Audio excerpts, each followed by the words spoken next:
Continuing in Photoshop, we're going to be on the top of page 126. This is section 5C, and we are going to be moving an object with the Content-Aware Move tool. You'll go to File and Browse in Bridge, and you're looking for the ducks. We are going to be taking the drake from this photo and sliding him up above the other ducks so that he looks more like he's part of the group. So open that file, and you're going to select your Content-Aware Move tool, which is located in the same as the Spot Healing Brush tool and the Red Eye tool. Once you've selected that, we need to go up to the menu bar, and we're going to make sure we have Move selected, and we want to change our structure to about 3. Structure helps to determine how close to the original we're going to hold our image. So now you're going to use your tool to just grab that duck. You're going to have to make a selection around him. You do need to make sure you include the grass around him. And once you have him selected, you're going to drag up and to the right. When you release the mouse, the drag duck appears with a transformation rectangle with handles. It gives you the opportunity to rotate and scale, but you're not going to do that at this point. What we are going to do is commit the transform in the option bar. We still have the ability to make some changes to our structure as well as to our color. You can see that the Content Aware has filled this area so that you can't tell where the duck was, but to make this blend a little bit better, we can adjust our structure some more. We can hold accuracy to the duck, or we can make it looser depending on what you're wanting. If you drag down to 2, you can see we start to lose a little bit of the duck, and it doesn't get quite as nice of a repair in there. We want to hold it a little bit tighter, so we're going up to 5 for the structure. You can also experiment with changing the appearance of the colors and see how that works. Once you've made the selection that you want for both structure and color to where you think the fill looks the best, you can deselect, and then you're going to save your file again.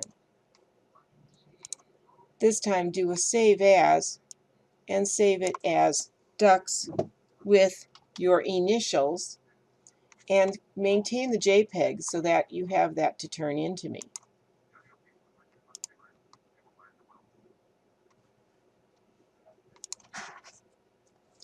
I also would like you to do the extra credit piece on page 129. Make sure you've read 128.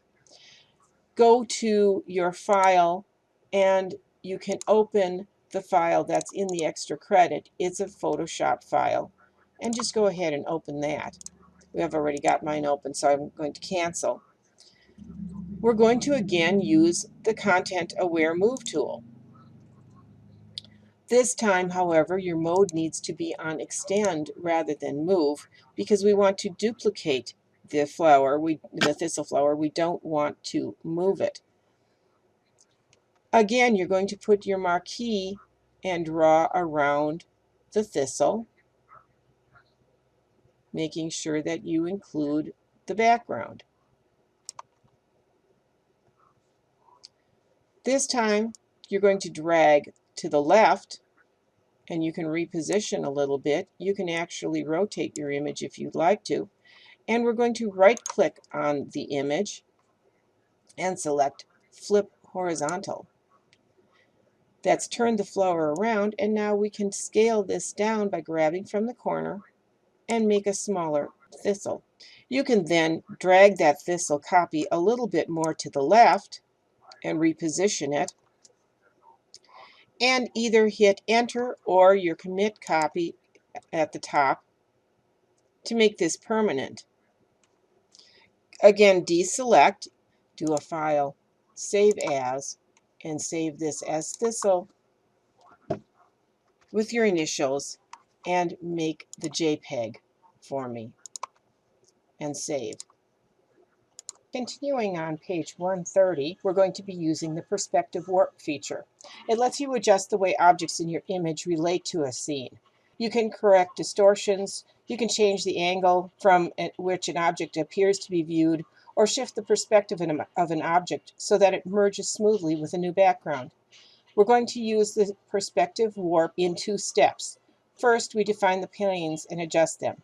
We start in layout mode. We draw quads to define 2 or more planes. We align the edges of the planes so that they are parallel with the lines of the original object. And then we go to warp mode and manipulate them. We want to go to File and Browse in Bridge and locate the train that's on bridge start. If you look at the end file, you can see that the train sets very nicely on the tracks. We're going to start with the bridge start file, which has 2 layers. One is the train itself, and the other is the background the train has been imported on. Go to File, Save As, and we're going to save this out as bridge working, again with your initials.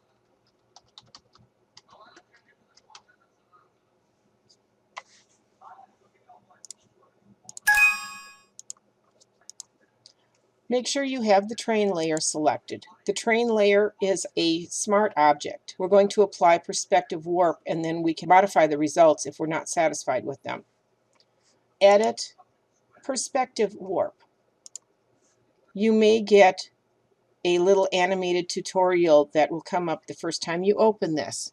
It shows you how to draw a quad, which defines the plane. Watch the animation, and then you can close it. In the first step of the process, you want to enclose the object in quads that represent the current plane of the object. Draw a quad for the side of the train. You're going to click above the top of the smokestack and drag down to the railroad tie right below the front wheel, and then you're going to drag across to the end of the caboose.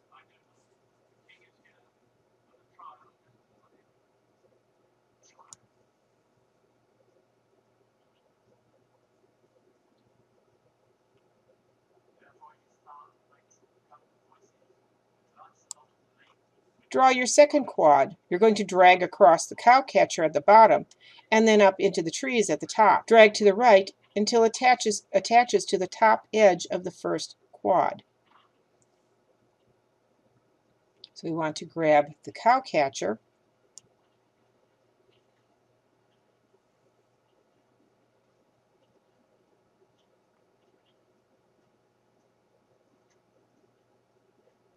now that the quads are drawn, we're ready for the second step. Drag the corners of the plane to match the angles of the train.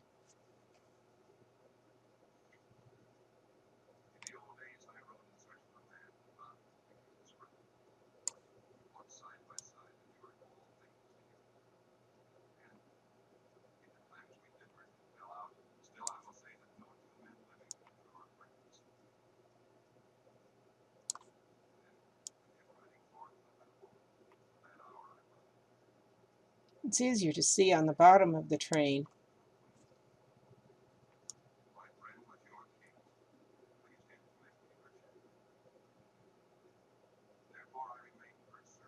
The front plane should mirror the lines of the cow catcher and the top of the light. Now that the quads are drawn, we're ready for the second step, which is warping. There we are. Click Warp in the options bar. Close the tutorial box if it comes up to show you how to warp the plane.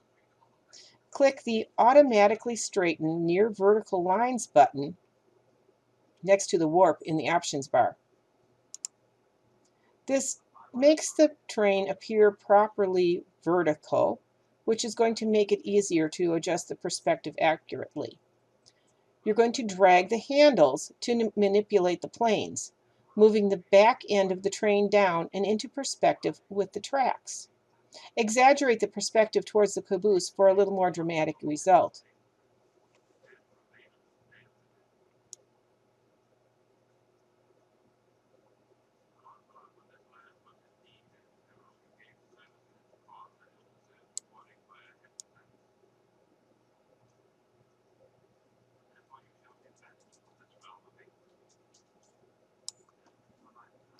Warp other parts of the train as needed. You may need to adjust the front of the train. Pay attention to the wheels. Make sure you don't distort them as you warp the perspective.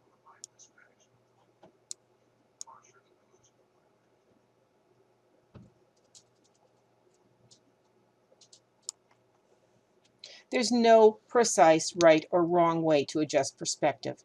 Trust your eyes to tell you when it looks right. Remember that you can return to tweak it again later. You're applying the perspective warp as a filter.